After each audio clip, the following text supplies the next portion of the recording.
Hello, and welcome to a special presentation of Dalton Community Cable Association. I'm Susan Jacobs and will be your host for this program.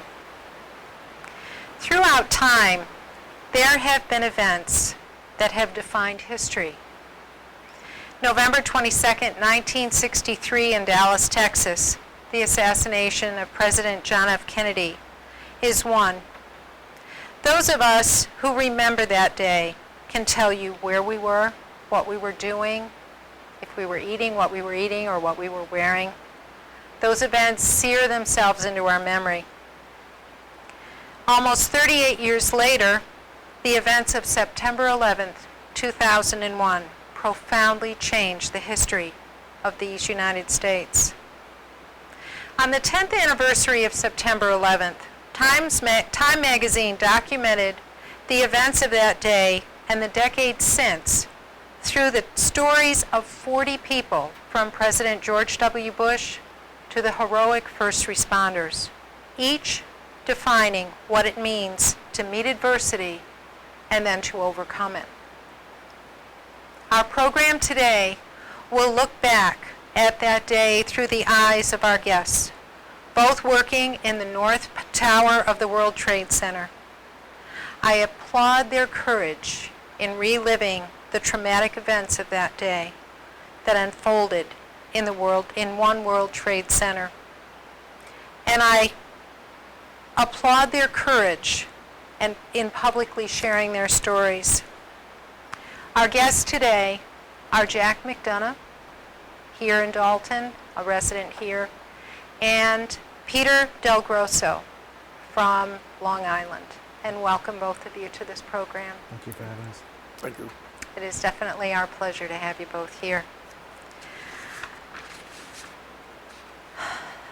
Jack, I understand that you, since 9/11, that in some period of time since then, you retired and moved to the Berkshires from New Jersey. Can you tell us when that happened? Happened essentially, or effectively, in November of 2009. Mm-hmm. But we had built a home up here in 2005 and had been weekenders here. It was our plan to retire even before 9/11 in New England. Dalton hadn't been selected at that point, but when we realized I was going to be retiring within a few years, that's how it came about. In November 2009, we became full-time residents. Wonderful. And I already know the answer to this, but you have gotten involved in the community in many different ways. I'd like to think so. You have? Yeah. I'm on the board of for the Council on Aging, and I've worked with you at the Senior Center and the Council on Aging in the past. Yep. I've even done an interview with you for the the donut hole is the only thing I remember for Social Security. Okay. Forgive me for That's okay. bad memory, but yes, and I'm very comfortable up here. I'm also a Dalton Lion. I'm also a member of Civitan, which is a club in Pittsfield. But yeah, I like to be active, and I like to think I'm making. You're contributing. Yeah, good word. Yeah, it is. Thank It you. is.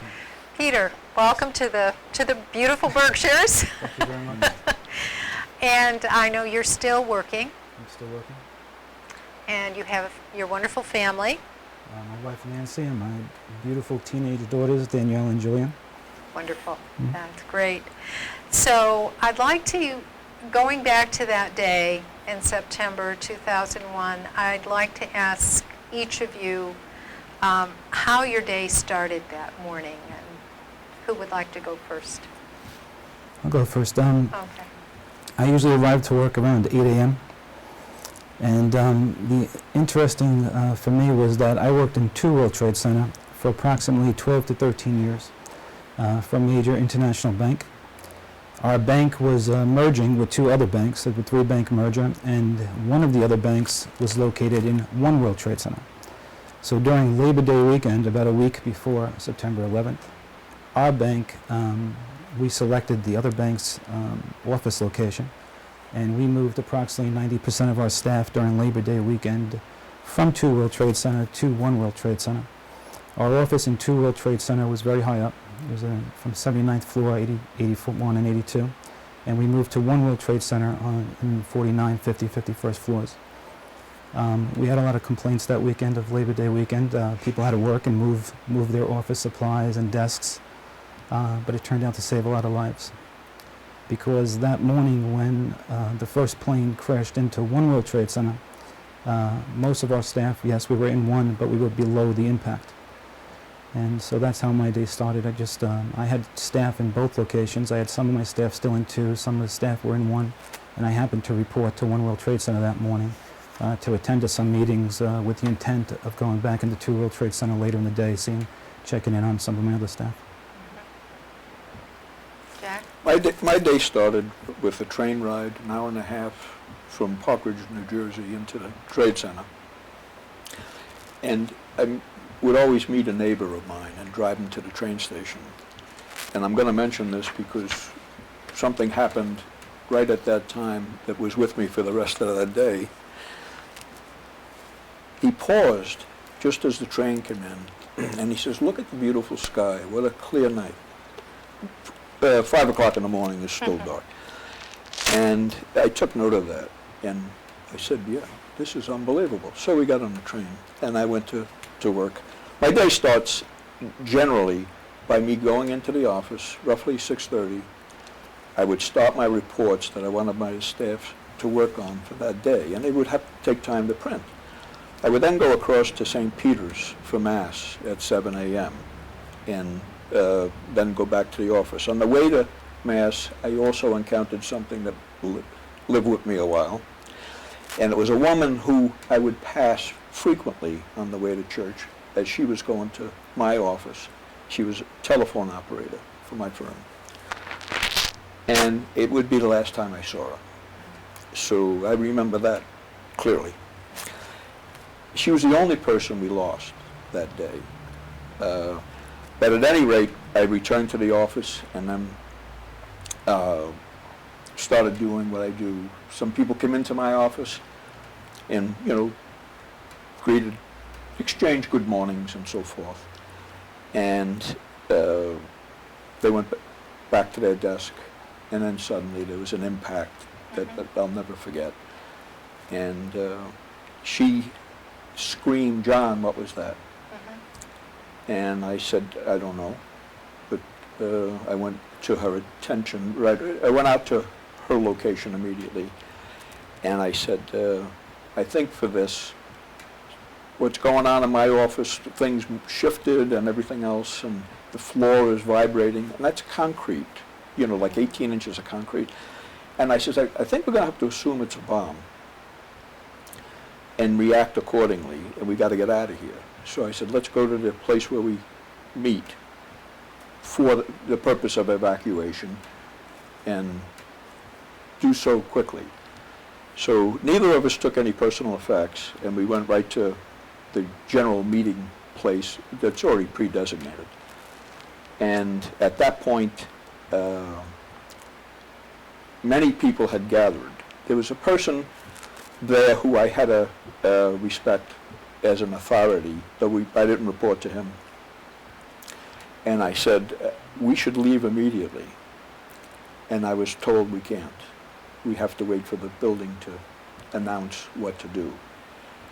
And I peered down the hallway and I could see a freight elevator, and smoke was just coming out of the doors.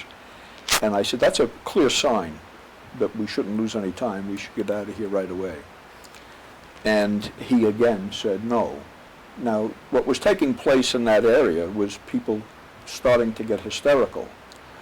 So it was not a good time to have a serious discussion on that. Good.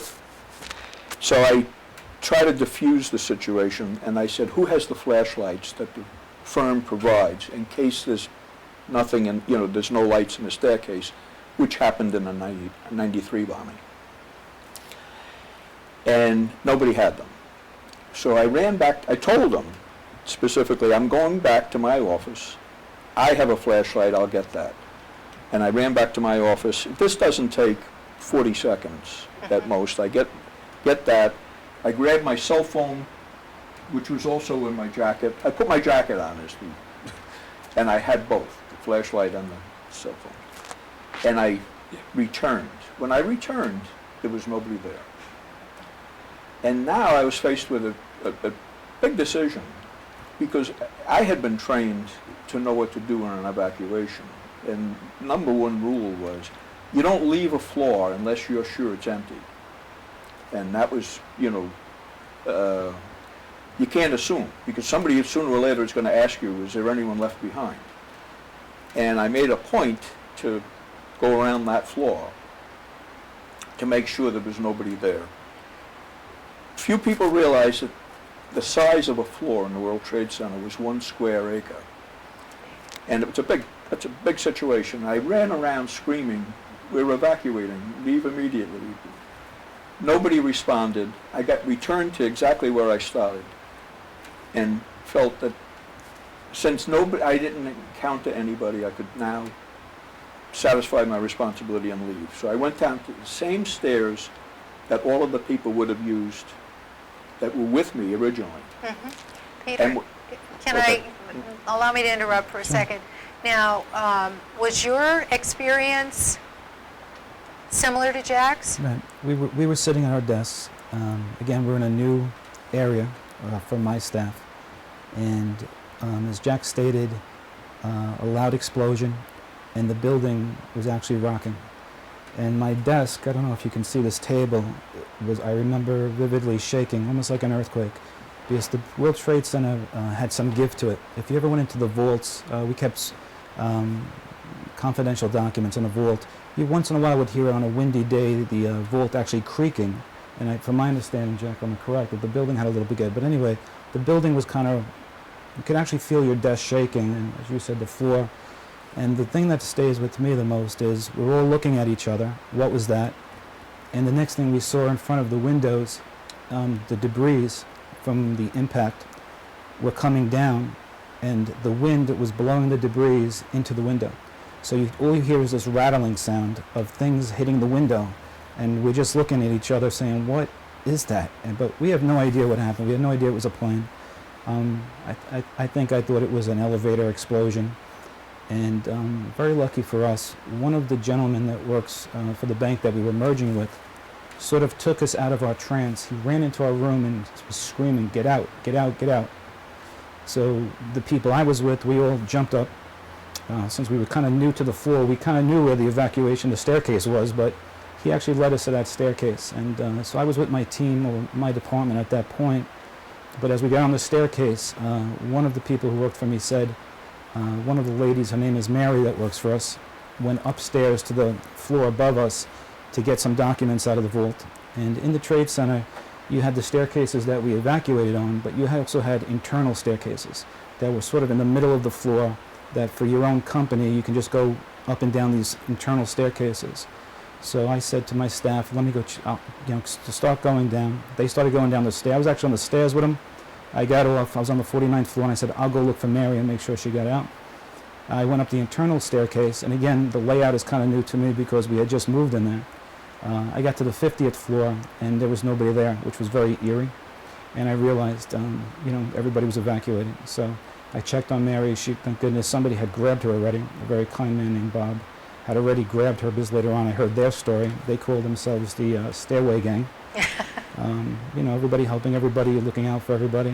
And I immediately made my way to the staircase. And I think, Jack, when we talk about it, because Jack was above me a couple of floors, but by this point, I think he's now below me. I think by the time I get on the business, as we start telling our story, you'll realize we keep passing each other on the staircase.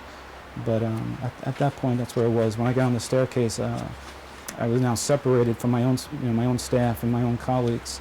And I was now on the staircase, and same as Jack said, it's crowded. People are getting a little anxious. We don't know what happened, but we know we want to get off the staircase. Well, I know, Jack. Are you some? Yeah, I'm done. Okay. I know, Jack, in some of the things you shared with me, that there were huge numbers of people in those staircases, and backed up and So we were not moving. Right. And I think the first couple of minutes we went a half a staircase, at which time we were interrupted with being made aware that injured people were coming down. This was an awesome responsibility at this point, because you had to get them out, because they needed medical attention. And I won't get graphic, but they had severe burns. And I immediately started screaming, move to the right, to the people who were below us, injured coming down. And I repeated that. And I don't know how many people went by, but I saw more than it was difficult. And after they had passed, and by the way, the cooperation was unbelievable. People made sure that these people were able to get out as quickly as possible under the circumstances. You know, I remember the burn victims that were being brought from the upper floors were not, the one thing I always remember, they weren't crying out in pain. I think they were in shock. No, I would agree with that. And as Jack said, everybody's moving to the right, and these victims are walking down, burned. And if they, like I said, the staircase I found in the beginning, people were pretty okay, let's get off the staircase as quick as possible. But when they started bringing those people down the staircase in single file next to you, the mood on the staircase, changed rapidly. Right. Changed in what way? This is serious. This is not a minor elevator explosion. Like in my mind, I'm like, I guess this is not the elevator, and a little bit more tense. I won't say panic yet. I'd still say that people are just on the staircase, like, let's move this line, let's go, not yelling. Some people, I shouldn't say that everybody was like. Some people were crying. A few were crying. I never want to make light of this day, but I remember in particular one young girl who was next to me, sobbing, and me and another guy, sort of saying to her, "You okay?" And she said to us, "This is my first day at work." Oh, And I always remember the other gentleman said, "It's going to get better," So, and again, never to make light of it, but there was things like that going on. But and later on, I remember, we talk about single file, and as we tell this story, you'll hear about the single file coming up the stairs, the firemen, heroically. Again, move to your right, but this time to allow them to march up the stairs and full equipment, really weighted down. They were coming up with a lot of equipment, and these guys, trooping up those stairs. So when I hear move to the right, I remember people coming down, and I always remember the people coming up. Very difficult. Yes. Getting back to when I was going down, and with the people injured, now the panic starts to set in. And even when we could move, people were kind of frozen.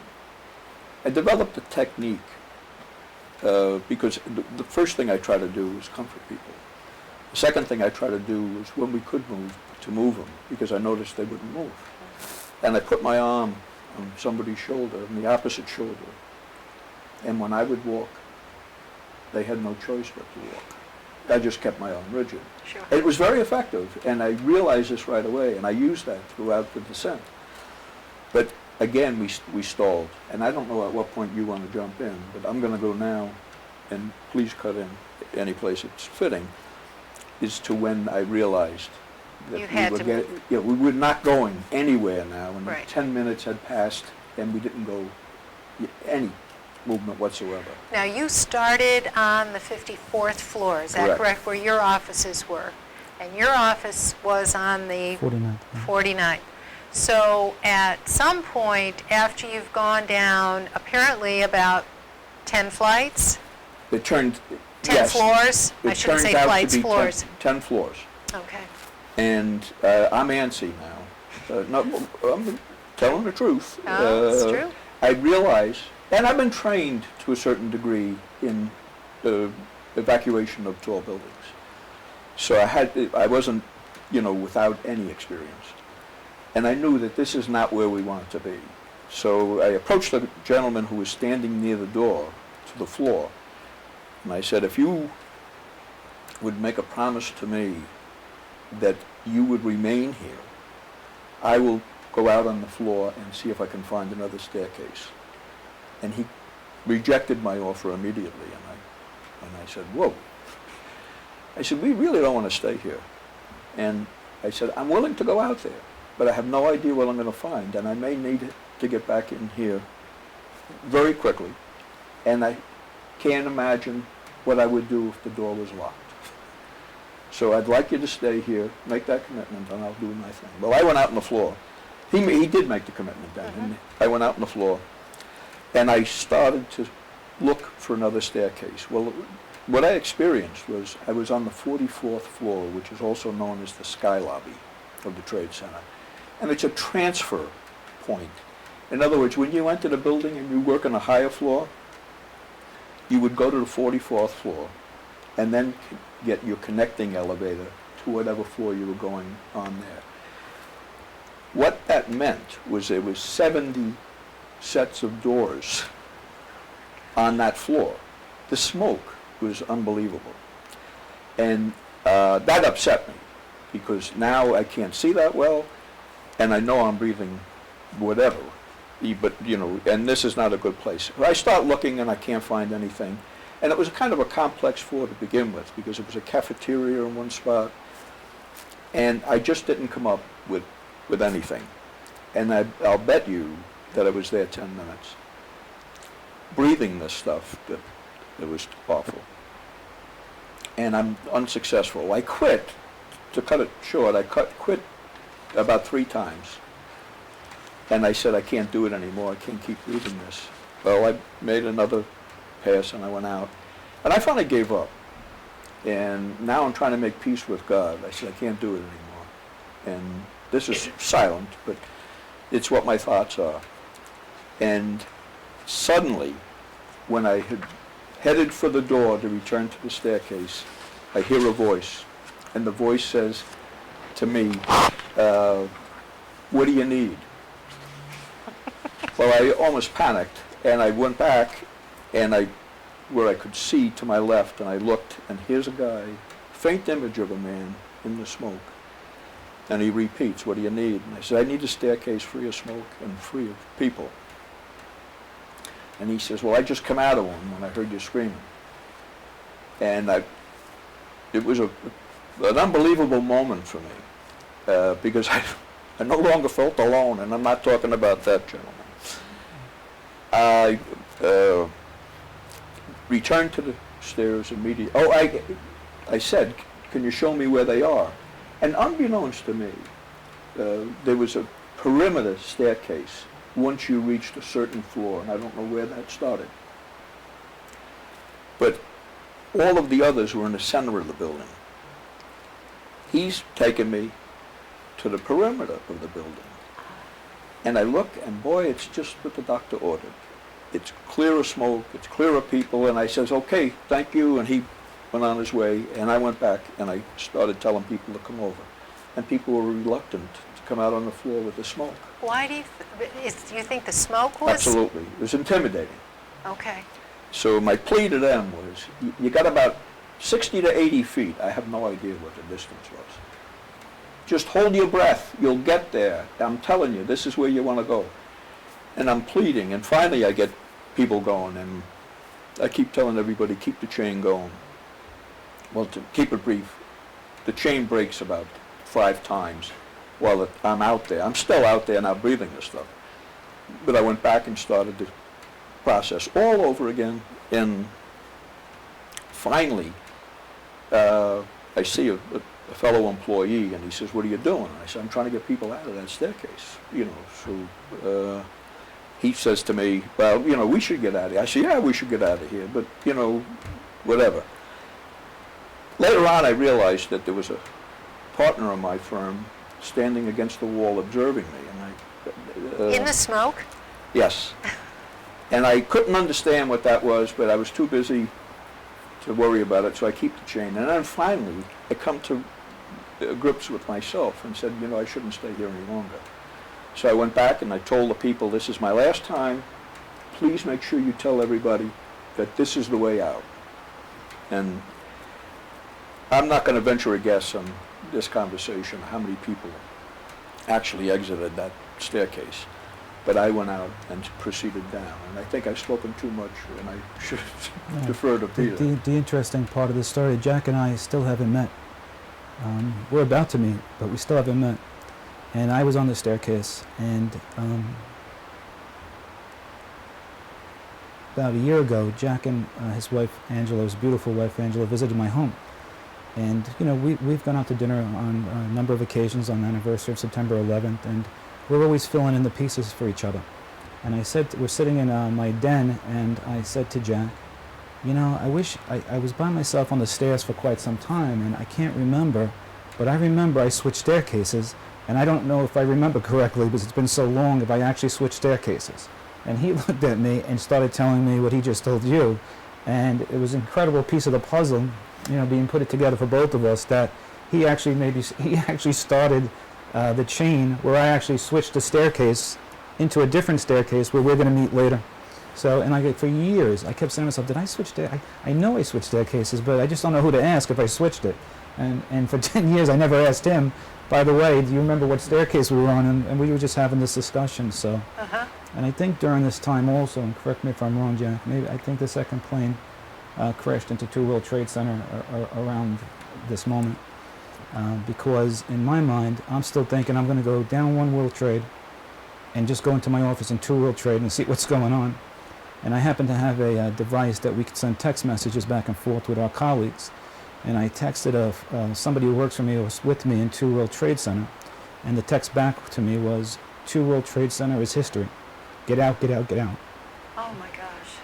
Very, very, later I told him I was still on the staircase, I wish you wouldn't have sent that to me. But it became very dramatic. Obviously it was dramatic already, watching victims come down the stairs, the heroes coming up the stairs, the firemen. And the other text I kept getting from another, I had a young lady who worked for me, and her sister kept texting me, where's my sister, where's my sister? So. I had no indication that Building 2 was hit. I didn't hear anything, but again, I was pretty busy at that time, so maybe it could have been heard, it wasn't heard by me, and I had no idea that there was another problem. I had no idea what the magnitude of this problem was. I knew it was serious, but I didn't know what it was. By this time, I had heard there was a plane involved. And I'm going to bring you back to that conversation with my neighbor at the train. On a clear day, I couldn't accept that very easily, because I'm saying, how does a plane crash into this building on such a clear day? And it didn't make sense. And I'm going to come back to that point at a later point. But I continued down the stairs. And I'll bring you to my hero here. And I come across Peter standing off to the side so people could pass with this gentleman named Bob. And I said, are you guys okay? And he says, yeah, we're fine. And Bob says, we're fine. Peter, and I said, well, how fine? And I didn't like the answer, and I'm looking at him. He looks fatigued. Bob is obviously in bad shape. And I said, well, I'm going to stay here, and Peter reprimands me and says, you should go. And I says, I diffused that, and my answer was, many hands make light work, and I'm staying. And now I'm going to go back to Peter here. After I crossed over to the other staircase, as I was coming down the stairs, when you're on one staircase, you could see down to the next landing. And a woman had collapsed, and 3 men were helping this lady. And it was incredible. And people were just walking by. So I saw the 3 men helping the lady, this woman, and it just, said to myself, what would God want me to do? And I turned that landing, and at the next landing, there was a gentleman named Bob, and beautiful suit, by the way. And I'll tell you why I mentioned that in a second. And I could tell he was fatigued. He had come from a higher floor. His legs had basically given out, and he was kind of just leaning, kind of slumped against the wall. So I stopped and I told him my name was Peter DelGrosso and I'm going to help you. And he told me a number of times, don't worry, just go. I'll wait. Don't worry, I'll be fine. I'll wait for help. And I said, no, I'll help you. I'll stay with you. And you know, people going, but the staircase was going down, and you're getting a little nervous. And I said, Bob, let's try it. And we started going down together, and I was helping him. And we'd go one staircase at a time, get to the next landing. He'd kind of lean against the wall, and I can tell his legs were really, really bothering him. And I'm trying to, you know, help him as we go. My arms around him, and that's, I guess, when we met Jack. We got to a certain landing, and I was a little bit tired, you know. I was helping him a little bit, and he was. And again, the whole time, Bob was saying, "Pete, go." And I said, "I'm not leaving you. We'll go down together." I have to interrupt you. Yeah. Because Okay. Peter is far too modest. This is true. I am aware that Peter was actually carrying this man. This is not an easy task under any circumstance, to carry somebody downstairs by yourself. And Peter, I would say you were pretty fatigued at that point too. And Bob is still debating, still arguing that he's not going to be carried down. And I got a little testy, and I said, Bob, you no longer have a vote in this. We're going down. And I don't know where this came from, but I had some guidance, I'm sure. But I grabbed underneath his suit, and I got his belt with my right arm, and he's on my right side. I took his arm and brought it to my chest. I said, Pete, grab the same way, and he reversed it. He grabbed the belt on this side, took his other arm and brought it to his chest. And we proceeded to go down those stairs faster than most people. And there's water on the stairs. This is absolutely, and we're someplace around the 10th floor. But the pipes had broken. Yeah. And there's water everywhere. In addition, we're screaming back to the people, be careful, the people behind us. And we're not holding them up at all. And we're telling them to be careful with the water and everything else. And we went down. But as Peter mentioned earlier, the firemen were the big thing. And firemen stopped us a few times and said, we'll take them. And we said, there's much more work to do. We got this, and we're okay. And we continued. The firemen were encouraging us also. The firemen, I remember specifically a couple of those young guys, and some of the older guys just encouraging us. You guys are doing a great job. Keep going, keep going. And I mentioned Bob's suit before only because I kept trying to get him to take his jacket off and leave it, and he wouldn't leave it. I said, get that jacket off. It's heavy. Please take it off. No. But we made some time down those stairs when we put that carry into effect, and we started to go. And I've always told Jack, if it wasn't for him, I don't think I could have got Bob down those stairs. That his friendship during those moments on the staircase and some of the very minor banter that was going back between us three, including Bob. You know, Bob had a couple of lines also as we were going down the stairs. You know, about the way we were holding him. And, but I've always said that the three of us kept each other calm, including Bob. You know, just kind words the whole way down. Okay, what staircase? What floor are we at? How many floors we got to go? And never knowing what we were about to see when we got off the staircase. Because on the staircase, you're pretty enclosed, and yeah, there's some smoke and some water, and there's some, people upset. But I'm going to let Peter take a little bit after I just mentioned.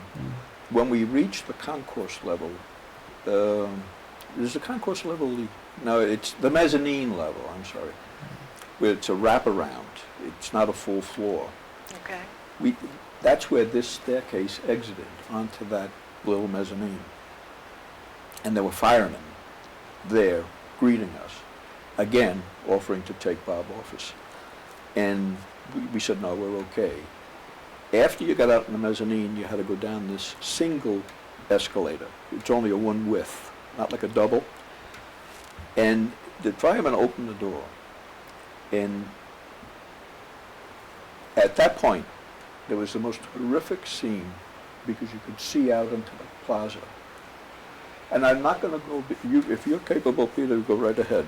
But that was a defining moment in this. We now knew the gravity of the situation. And then we had to get down this staircase. And I'm going to go back to you as soon as I talk about the fireman. There's a fireman at the bottom of that staircase. And I have now been given a horrible message. And Peter is first, Bob is second, and I have the benefit of looking down at this fireman. I mouthed to him. I didn't yell it. I just said, what happened? And he says, a plane. And I says, commercial, back to him. And he goes, Oh and my this gosh. brought me back to my neighbor's statement. And you're not going to believe what I'm about to say. But now the whole day made sense. I realized that 2 planes crashed in midair and one veered into our building. That was my conclusion because of the clear day. And part and parcel, because in 1959, when I was in high school, there was a crash over Brooklyn and Staten Island where that happened, and a plane came down not too far from where I live, so I was familiar with that. But it did make sense, even though it was an incorrect conclusion. True. But now, I'm spent. There's the tissues. We're all well supplied. And so we get up the stairs, and as Jack mentioned, everything opens up, and you can see the destruction outside. And the other thing that happens is now you're no longer confined to 2 people on a staircase. You're now in the lobby of the World Trade Centers, going through the revolving doors in this big, huge lobby, and people are running because now they have the freedom to run and get out of there. And I remember the police officers on single file just waving everybody through, go, go, get out, get away from the building, yelling, get away from the building, get away from the building. And we still got Bob. And we're trying to get a stretcher for him. And they basically, I think, and correct me if I'm wrong, Jack, originally said, no, get him out, get him out.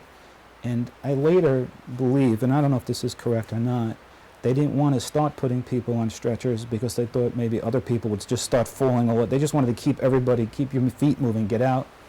And Well, you went over to the bakery. The 3 of us went over to the bakery, and to describe the scene, water is coming out of the ceiling. We're standing in water, probably ankle deep. And Bob is spent. He has nothing left now. We're supporting him. And there's a fire chief in the doorways that lead back into the building. And I told Pete, I said, listen, I'm going to talk to the chief. And I go back to the chief, and he tells me he can't assign a paramedic. And I says, why? Just as you responded. And he says, we can't assign a paramedic to somebody who doesn't have an injury.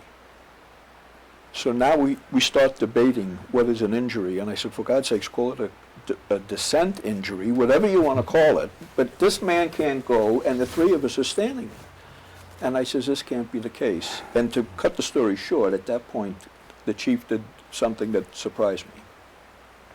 He flagged a paramedic off in a corner, and he motions for him to come over. And the guy brings up the gurney. And he's probably a good distance away, and he says, follow this man's lead and provide whatever assistance you can, which amazed me. But the only one who was more amazed was the paramedic. And he comes over, and the paramedic was great. We get over to Bob. He brings the gurney over, and then he says to me very politely, can you do me a favor? And I look, and he says, I can't move this man in the gurney with this much water. Can you carry him? Do you recall that, Pete? Sure. And we carried him again to another location where he felt we could get him in the gurney, and then So we get to a certain spot where we can hand him off, and then it was kind of I don't want to say Three Stooges, but we started saying to each other, okay, all right, we're going to go now. And we say to Bob, who do you want us to call? And next thing you know, we're all pulling out our wallets, taking business cards out, saying, okay, here's my business card, here's my business card, here's my business card. And Bob said, please call my wife. And he wrote his wife's name. Her name was Lee. Later on, months later, we had the pleasure of meeting this wonderful woman, charitable, woman of God, unbelievable. But anyway, he gave us the card and he said, "Please call my wife." And we stuck it in my pocket. Jack and I may have shook his hand, I don't remember. And we now looked at each other, and it was time for us to start going very quickly ourselves. And we started running for the exit ourselves. And we got to the exit, and I remember turning to Jack, and I remember Jack said to me, "You did a yeoman's job, young man."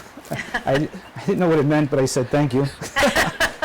I never used that term in my life before that day. A yeoman's job, huh? I shook Jack's hand, and we basically went in opposite directions. And later on we'll talk a little bit about we didn't communicate with each other for about a month, but we shook hands, patted each other on the back, and went our separate ways and onto the street. I started heading to the Church Street exit, and there was 4 firemen coming out with me with the full regalia, the tanks, everything. And the thought going through my mind was, I can't wait to get out of here, and these guys are going in. And they're screaming at me to get the hell out of here.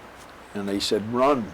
And the last man that I passed, our eyes locked on each other. And he says, "Run, run." And I'll never forget that. And I ran, even with the water. I did probably what I shouldn't have done. But retrospectively, there's no doubt in my mind that this guy knew the gravity. I did not. But I took his advice and I ran and I got upstairs, and I'd probably gone too far because I don't know where Pete is. So now you can go back to where you were. But we're separated now. Let me just interrupt for a second. For those folks who have just joined this program, this is a special presentation by Dalton Community Cable. I'm Susan Jacobs, the host of this program, and our guests are Jack McDonough and Peter DelGrosso, who are sharing their firsthand experiences on September 11th, 2001 at the World Trade Center.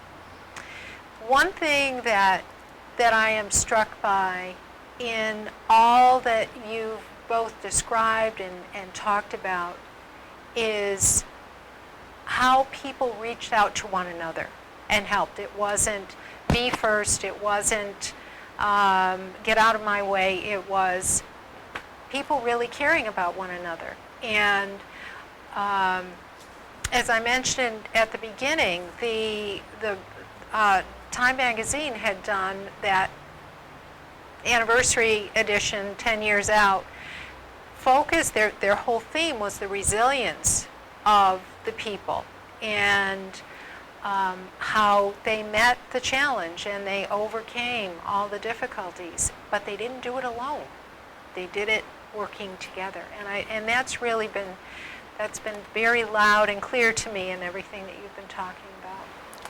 Well, there's no question. I found panic to be at a minimum. I found cooperation to be at a maximum. Right.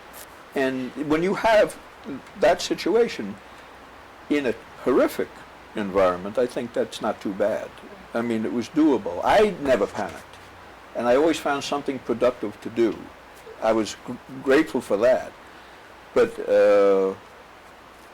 Peter set an example for me, and I know that he had an example set for him with the woman, and he mentioned that already.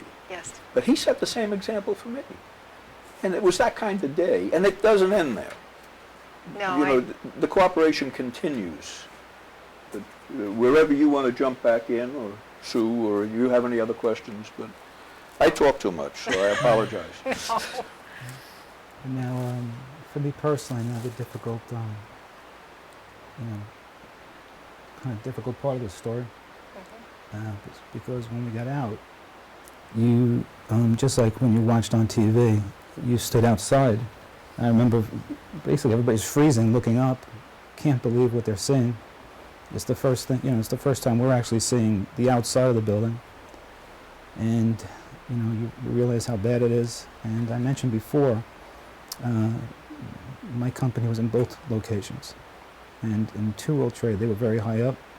So I recognized very quickly that could have been a big, some of my colleagues. I was just praying for my colleagues at that point. And I made my way down to Broadway, which is a couple of blocks up from the Trade Center. And as the building, I guess, started to shake a little bit, I went down into the subway system of the New York City subway system. A train came in from Brooklyn, I guess from Brooklyn, but I think I was about the 4, 5, or 6 train.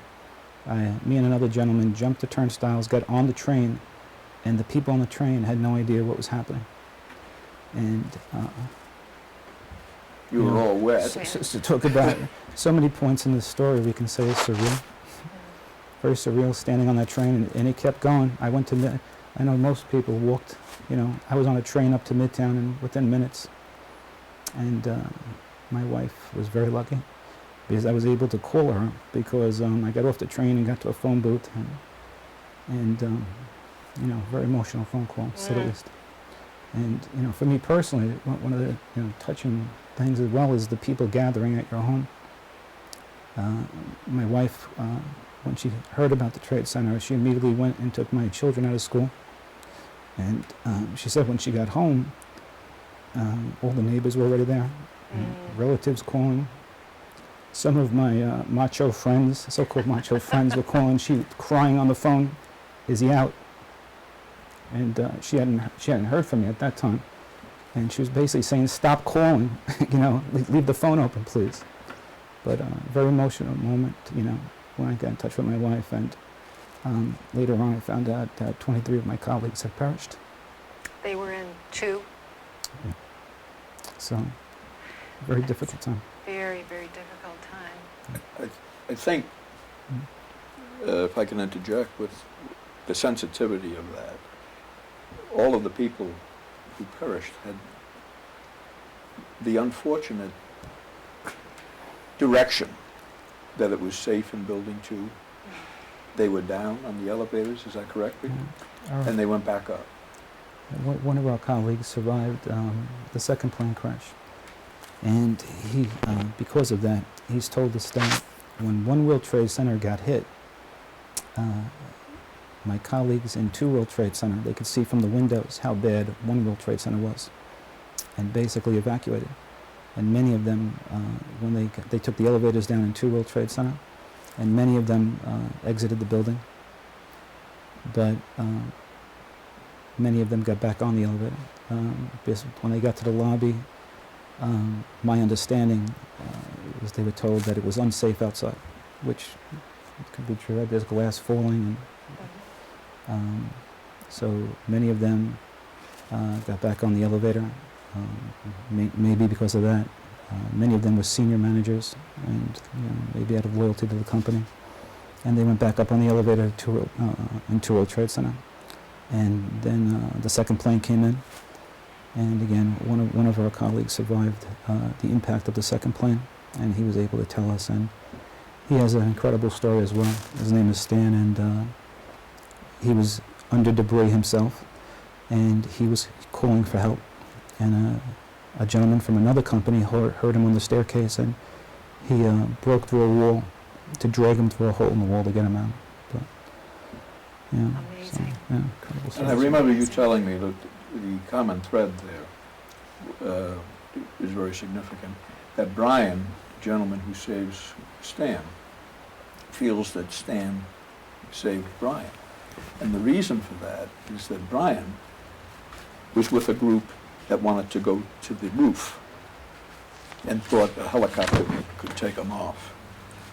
When Brian saves Stanley, Stanley finds we can squeeze through here and we can go down. And that's how, if I don't have it correct, but I realize it. There's so many amazing stories from that day, and as Truly.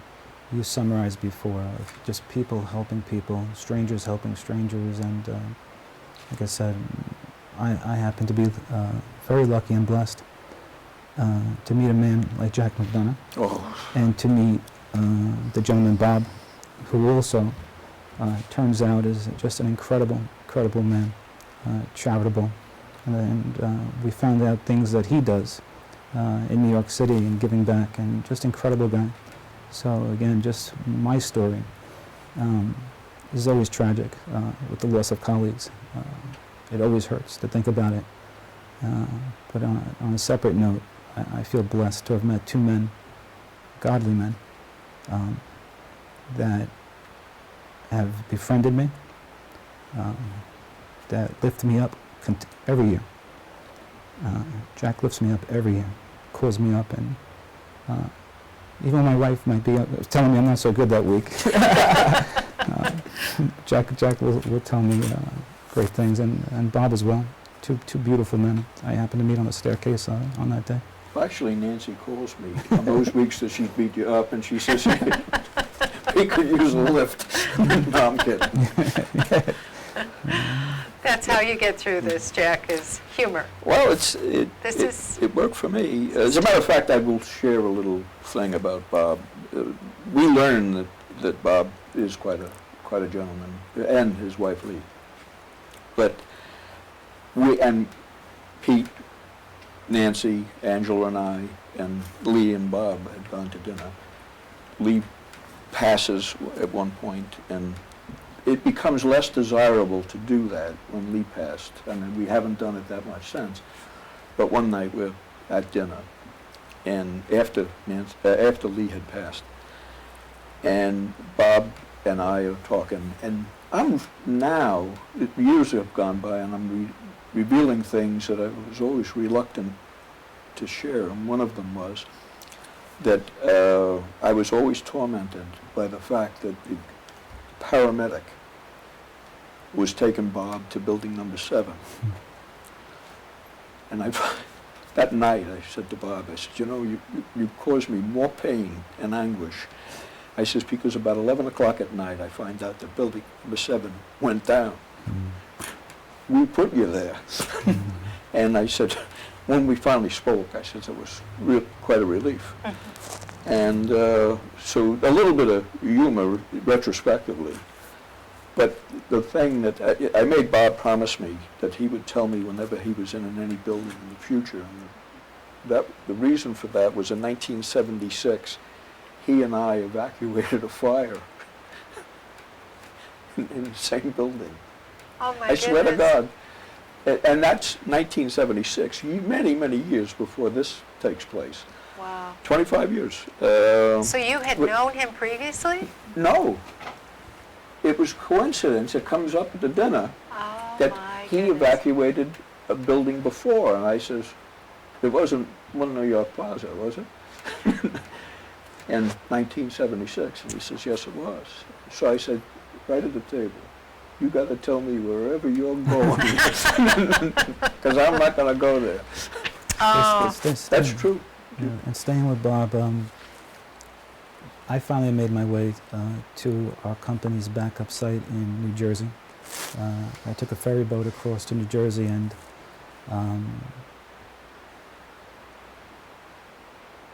we knew we had people missing right away. So we started taking sort of attendance. We had a New York City office as well, and faxing back and forth to each other who was missing, or who I shouldn't say who was missing at that point.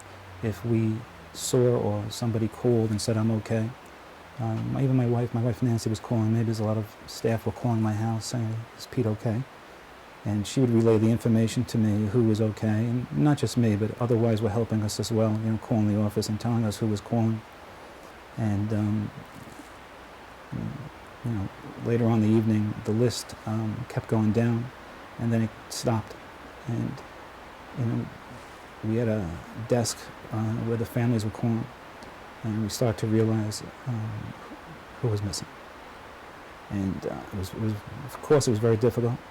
And at some point during that time, I don't know why, but I went to my jacket and pulled out Bob's card and said, I forgot to call his wife, like I promised. And I called his house, and it had to be early evening. It was like I said, I just forgot. It was just so chaotic. And the phone was picked up, but nobody answered.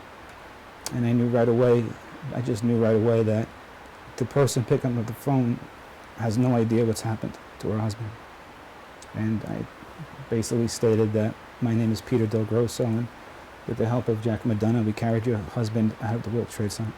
And, she was telling me she loved me, but he wasn't home yet. So I didn't know the part of the story Jack just mentioned. I would have got a little bit nervous, but I assured her that he was fine and that he was out. And it was a very, very touching moment, to say the least. And a few hours later, I actually called back to see if Bob ever got back there, and he arrived home safely. Yeah, so another interesting experience with that. So many stories, so many times that people reached out to one another and lent a hand and just made such a huge difference. Did you have anything you wanted to add, Jack? Well, because I was going to share this email you gave me. Okay, the burden that Peter had was much more significant than my experience. But I'll close with, my biggest regret is that no one in my family knew that I was out. And it was quite a while before word got, and Angela was in Baltimore. And at that point, it was late in the day. It must have been 12:30 before I got any word back to my family. That was on Noon or midnight? No, noon. Noon, okay. Long enough. Long enough. They all knew right. where I was. Yeah. Nobody knew I was okay. Yeah. But it worked out okay, and I did that. But please feel free. I interrupted you. No, that's quite all right. So your company lost how many? 23 people. 23 people. 23 people were lost, and I hope today isn't Jack and I's telling a story about how we helped Bob or cleared a path. I told Jack that I'd just like to talk about our story so my children could know what happened that day. And we'll never forget the 23 colleagues of ours that were lost. Just very difficult to even speak about that part of the story, so please forgive me if I don't. That's all right. It's not because it's the most important part of this whole story, but the most difficult to speak about. But to me, it's extraordinary that you were in World Trade Center 1 on a lower floor. All the research that I've looked into in preparing for this, I learned things that I hadn't known before. And one was that those buildings weren't set up for helicopters. Even the people who made it to the roof, there was no way that any help was going to be able to come that way. And then in World Trade Center 1, everything above where the plane hit, there was no way for those folks to get out. And how important it is for us not to forget, and not to lose touch with that human element, that reaching out, that caring about one another, and demonstrating that compassion. If I can interrupt. Please do. That point really comes to light when you exit the building. That was what I saw. Yeah. The other things were we were all in the same boat, okay? But when you got outside, no one was in that problem anymore. But you started to see things where people would help one another. One of the most touching things to me was, New York has street vendors selling hot dogs and whatever. And the thing I remember most were people, I did not get caught in the plume. And many, many people did. But I can remember hot dog vendors taking a bottle of water like this and just pitching it to somebody who's covered so they could wash out their eyes. There was no charge for that. Of course not.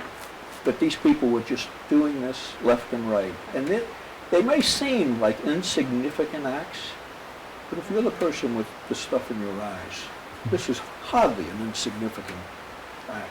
But there were many things that demonstrated. I heard of people who were permitted to make phone calls out of stores. You know, they ran in. Many people took refuge in stores when the plume came. It goes on and on about what people did for one another, but most of that took place outside the building. That's my findings. I'm grateful. But maybe because when you were in the building, you were in the thick of it, and you... You're preoccupied. Well, that's true. It sounds to me, though, from what you both have shared, that there was a lot of people helping people in the building as well as There's no question. out.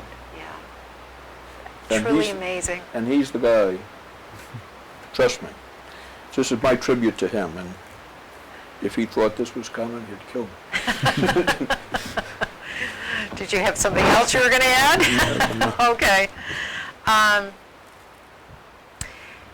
think probably in closing, you had shared with me these emails that you had exchanged after the fact. And this first one was written on October 2nd.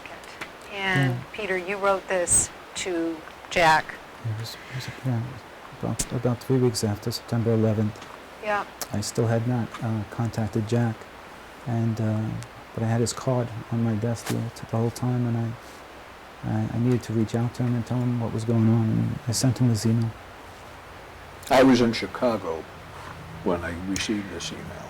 I wasn't happy to be in Chicago. But Okay. Hello, John. How are you? My name is Peter DelGrosso. On September 11th, I met you in the staircase at One World Trade Center, and with your strong help, assisted Bob evacuate the trade center. In case you have not been in contact with him, I am writing to you to update you on his condition, to thank you for your kindness and support during the evacuation, and to express my sorrow for the loss of any of your colleagues. Here in our company, we are missing 19 people, and that number was going to go up.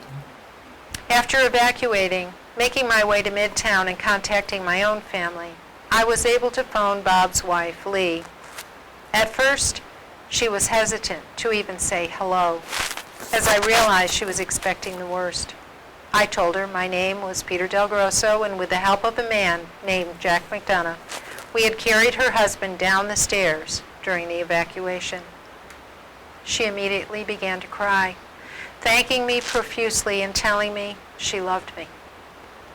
John, it is one of the most memorable moments of the day for me. I felt Lee's pure joy and love for her husband, and for a moment, it overwhelmed me. I continued on that Bob's legs had basically given out as he descended the stairs.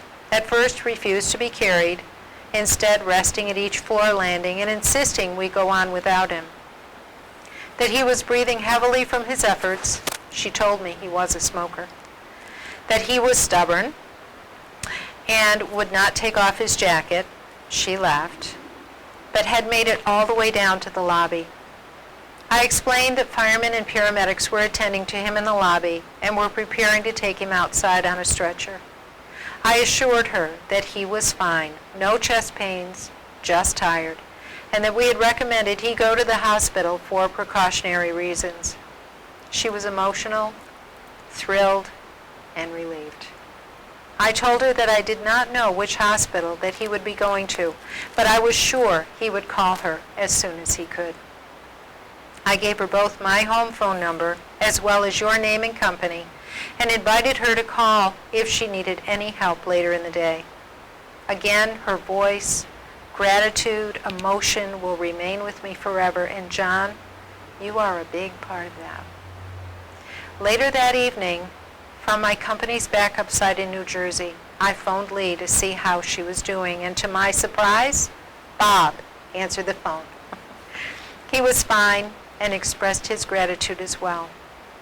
I received a phone call from Bob's son last week, again expressing his family's thanks for helping his father. I made him laugh when I asked him to tell his dad not to be so stubborn next time in taking off his jacket and dancing. Basketball may be out for a little while. I also told him that there were many people helping each other.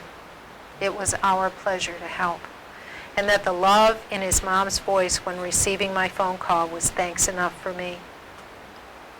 This email is to convey their thanks to you with the hope that it offers a ray of comfort and pride to you and your family during these difficult times. I've not contacted Bob since September 11th. However, when everything calms down, I would love to meet with him and yourself for lunch or dinner. After, let's see, a year later. By the way, if I can just mention, Please do. that was the greatest email that I have ever. How did that make you feel? Oh my God.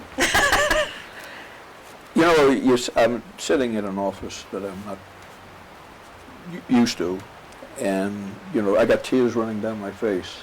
It was an incredible email.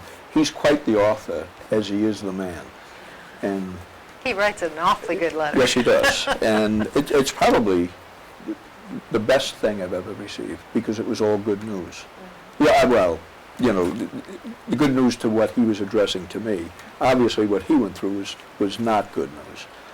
But I made a point to reach back to him very quickly. I'll leave it there. I'll give you another interesting part of that email. Several years later, Bob's wife, Lee, passed away. And a friend of mine was starting a school for autistic children. And I knew Bob had a interest in that, so I called him out of the blue on the day of the event and invited him to come with me. And I visited him, and I brought that email with me. This was 7 years later. This is after he had never seen that, and it was after his wife had just passed away. And then he read about his wife's love for him, and again the tears on that day requested me to give it to him so he can show his children. So that email seemed to make full circle among the three guys. The three guys. That's wonderful. Yeah. And including your reading it today. Mm. Would you like me to share Angela's? Sure. Okay. A year later, on September 4th of 2002, Angela wrote to you. And if you have some time, you may wish to return a message to Peter. You need only express what is in your heart. So what was it? What I originally read? That was dinner. We had gone to dinner. Nancy, Okay. Pete, Angela, and I Okay. had gone to dinner for the first time. And this is a reaction that Angela is prodding me to make sure I thank Okay. them. All right. And well, prodding me. She wrote it. And it did an exceptional job, I might add. So, your wife writes to you, if you have some time, you may wish to return a message to Peter. You need only express what is in your heart. You can also tell Peter how much I appreciated getting the opportunity to meet him and his wife. They are a wonderful couple who fit hand in glove. They have such positive attributes, too numerous to mention. Their children will someday realize how lucky they are to have unselfish parents. After listening to Peter and you describe your fateful descent down the staircase and through the concourse, I don't know who was the sail or who was the wind. On the other hand, maybe you were both two thin masts lashed together to make one thick, strong mast. I went to dinner with one hero and left with three heroes. There are many kinds of heroes, and maybe Nancy did not physically carry anyone that day. I could tell from listening to Peter and Nancy that Nancy supports Peter and the children and family life in such a way that enables others to do unselfish actions. I don't remember what I ate for dinner that night, but I will always remember Peter and Nancy. Here is to meeting again. Angela. Well, what a lucky guy I am to have two authors in my life. You both are indeed blessed. Big time. No question about it. Big time. And I'll cherish my relationship with Peter and Nancy and his family till the day I die. And my support and writer, author as well, Angela. Yes. But that's pretty much where. Do you have anything else that?